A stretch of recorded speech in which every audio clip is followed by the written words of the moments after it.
بسم اللہ الرحمن الرحیم۔ بزنس میٹرز کے معزز ناظرین، آپ کو آج کی نہایت ہی اہم اور معلوماتی ویڈیو میں خوش آمدید اینڈ السلام علیکم۔ اسلامی بینکاری محض غیر سودی نہیں ہے، بلکہ اس میں ہر ایسا معاملہ کرنا ممنوع ہے جو شرعاً ناجائز ہوں، مثلا سود، جوا، سٹہ بازی، غرر، دھوکہ دہی، ناجائز اشیاء کی تجارت اور غیر اخلاقی معاملات وغیرہ۔ ان سب میں سب سے اہم سودی معاملات ہیں، کیونکہ بینکاری کا سب سے اہم اور بنیادی کام سودی قرضوں کا لین دین کرنا ہے۔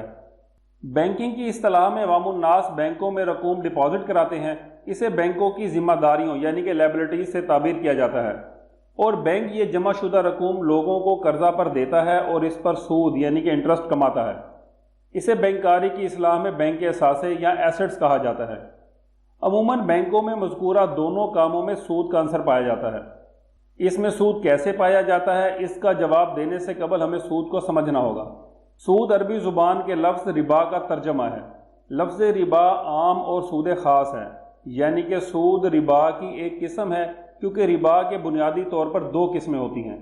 ایک ہوتی ہے ربا النسیہ اور دوسری ہوتی ہے ربا الفضل۔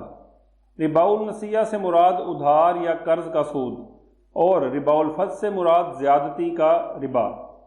سود یا ربا کو اسلام میں حرام قرار دیا گیا ہے، اور اللہ تبارک و تعالیٰ نے قرآن مجید میں کئی جگہ پر اس کی حرمت کا ذکر کیا ہے۔ اے ایمان والو، اللہ سے ڈرو اور چھوڑ دو سود میں جو باقی رہ گیا ہے، اگر تم مومن ہو۔ سورہ بقرہ آیت نمبر 278۔ جب بھی لوگوں کے سامنے اسلامک بینکنگ کی بات کی جاتی ہے تو کچھ سوالات لوگوں کے ذہن میں آتے ہیں۔ آج کی اس ویڈیو سے اگلی چند ویڈیوز تک انہی سوالات اور ان کے جوابات کو تفصیل سے ڈسکس کیا جائے گا، اور ہم کوشش کریں گے کہ لوگوں میں جو کنفیوژن اسلامک بینکنگ کے بارے میں ہے وہ کلیئر ہو سکے۔ ناظرین اکرام، تو چلیے آج ہم سب سے پہلا سوال ڈسکس کرتے ہیں جو لوگوں کے ذہن میں اسلامک بینکنگ کو ڈسکس کرتے ہی فوراً آتا ہے، اور اس کا جواب تلاشنے کی کوشش کرتے ہیں۔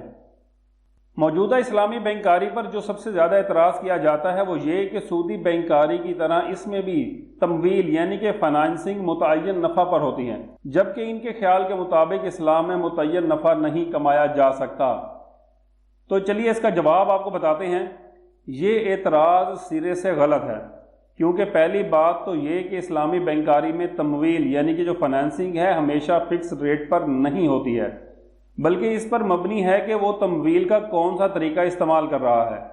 فقہ کی روح سے کسی بھی مالی معاملہ یا تجارتی لین دین میں نفع کی شرح طے کرنے کے لیے مختلف اصول و قواعد ہیں، مثلا مشارکہ، مضاربت، یہ پارٹنرشپ وغیرہ کے عقود ہیں جن میں نفع و نقصان میں شرکت کی بنیاد پر معاملہ کیا جائے۔